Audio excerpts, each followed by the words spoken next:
Just because of things up here. Vices, how are we doing? Woo! I said, how are we doing? I don't hear all of y'all. I just hear one person. There we go. Thank you. That's my whole special, is you guys just clapping. So thank you. We made that possible. It was 13 seconds, and I love it. I don't have to do very much work. You said like one thing. That's all you have to do.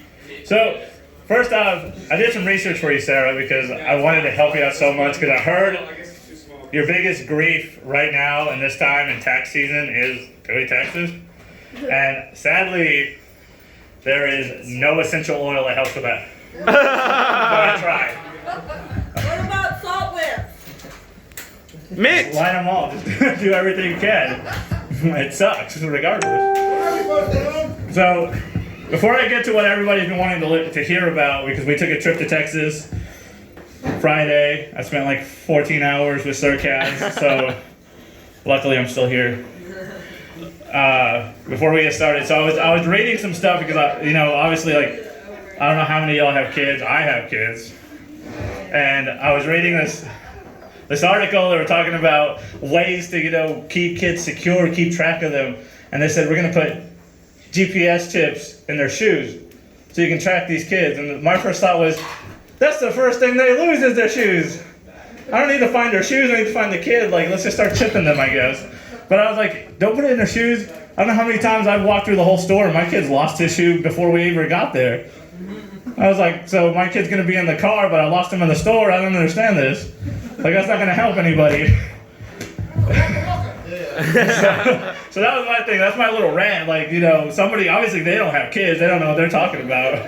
So don't invent shit for people that have kids if you don't have kids. That's like DHS workers that don't have kids that try to tell you how to raise yours. Damn. So we went, how many of y'all, I gotta ask this, I gotta start it this way, I was asked to do it. How many of y'all have been to Texas? How many of y'all have been to Fort Worth? Yo! How many of y'all have seen the little Hot Wheels tracks that they have out there? Does it not look like they let some little kid just play with Hot Wheel tracks? That's how they built their foundation for all their bridges? That's all it is? There's like 30 freaking bridges, I think only 2 of them work. But they're just like, this looks good, this is nice, we'll do this. There's supposed to be Passover, so we started going down there. It's like a 4-hour trip to get there, is that what it was? It was like 3 hours, bro. It was like 3, well, it felt like 4 hours. So we're trying to figure out everything we can talk about. We're getting down there, and then we hit rush hour, which I didn't realize rush hour in Texas starts at 2 and ends December of 2025. So Sarkaz got the idea. He said, you know what? Let's get off. Let's go on this expressway, which I guess is their turnpike. It's like their former turnpike. So I was like, let's do it. I guess I don't really have a choice because the road split. You're still driving down the middle. Like, just pick a side. I don't care at this point. So he goes in there. We're going. There's nobody there. He looks at me. He goes, man, aren't you glad I chose this? Because like, we would have been back there. I was like, yeah, we've gone like 5 miles. We would have been there for like another hour. Yeah, I'm glad you did this. The only thing I'm questioning is they live here. Why aren't they using it? Like, why are we on it? Did you get the bill yet? We didn't pay for anything on that expressway. We had to pay. There was no toll. There was no like pull over, throw your quarters in this basket and go. Which is funny because the Pike Pass here, one of my friends never has the change for it. All he does is he grabs a handful of random stuff, change, quarters, peanuts, whatever's in it, and he goes and he grabs it and he throws it in that little container, waits a few seconds, shakes his hand, and just drives off. And he swears that he has not gotten they haven't sent him a single charge. He just kind of acts like the machine's fucked up. It's not my fault. I'm leaving. I was like, I didn't know it didn't take peanuts. So it's pretty good. Like, I'm like, sometime I'll use it, I guess, if I'm in a pinch. So anyways, we got there's no tolls. You don't pay anywhere. It just says that it's going to charge you if you have an out-of-state plate. So we're going through, and there's these little like stations everywhere, and they're creepy because right as you pass over them, they flash, like big flash. So I'm sure they're taking pictures and everything. And I said, those things look advanced, like that's like alien technology, Sarkaz. I was like, they got your license plate, your social security, your DNA, they got it all right now. They know when you change your tires, they know you still need to change your oil. Like they know everything right now. So we get there. Luckily, everybody else is running behind, which I guess that's a thing in Texas. Is everybody runs behind. 6:30 is actually like 7. So True. so it was like, so we got there. There was a rockin'. There's a good band there. I mean, they were rock. They're really good. I got some pictures of them, and we were kind of checking out the venue and doing stuff. And he said something that I didn't pay attention to because I was so busy taking photographs and like looking at everything. As soon as they stopped playing, the whole venue started changing.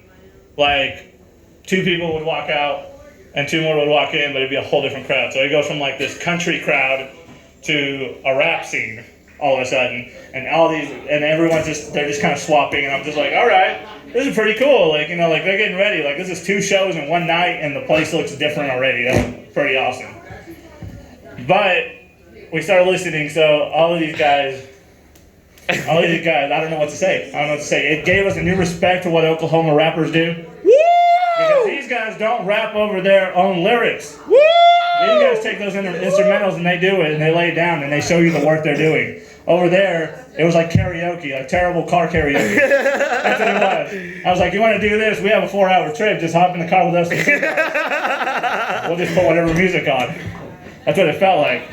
Like, not to talk bad, but I thought the rap game would be a little bit higher in Texas since everyone's always bragging about it. Same. So, the big thing was, I was there to photograph him and kind of get exposure and everything. That's what we were trying to do. So we're trying to get through this. And, rappers and musicians, they love to ask questions. And I guess comedians do too. They love to ask questions. So halfway through one song or at the end of one song, we're like, all right, how's everybody doing tonight? And then everybody starts clapping. Everybody starts going. And these guys would get to the point and they'd be out there and they'd finish their song and they're switching to the next one. And they'd be like, you guys want another one? And so they'd say that, you'd hear me, like, no. So I was answering this stuff. They would ask us stuff. They would ask questions and I'd answer them.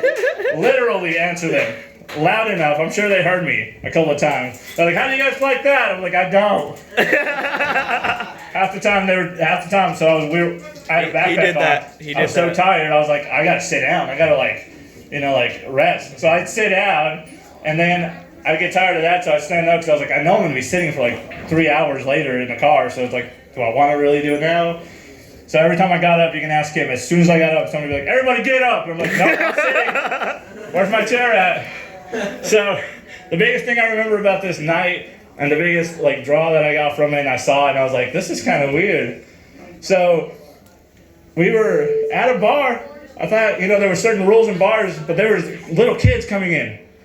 Little kids, like 3-4-year-old kids. There was 12-year-old kids. I think some of the rappers weren't even allowed to drink. I don't know. I don't know what the rules are in Texas about bars, but it was like they were having a family reunion. All they were missing was the shirts. That's all I was missing from them. And that's all I thought I was waiting for, and I was waiting to pop out, and then, people start walking in with a potluck lunch. I didn't know what was going on. I was like, I thought we were here for a rap concert, but you got your whole family up in here. Like it's a graduation or something. But, so, it was interesting. But then, the way back, I have become so much closer to Sarkaz because I know so much about it. But not closer in this is my brother now. Closer in I have so much blackmail on you. No! You better watch what you do around me. But anyways, guys, that was my set. That's me for tonight. I appreciate you guys.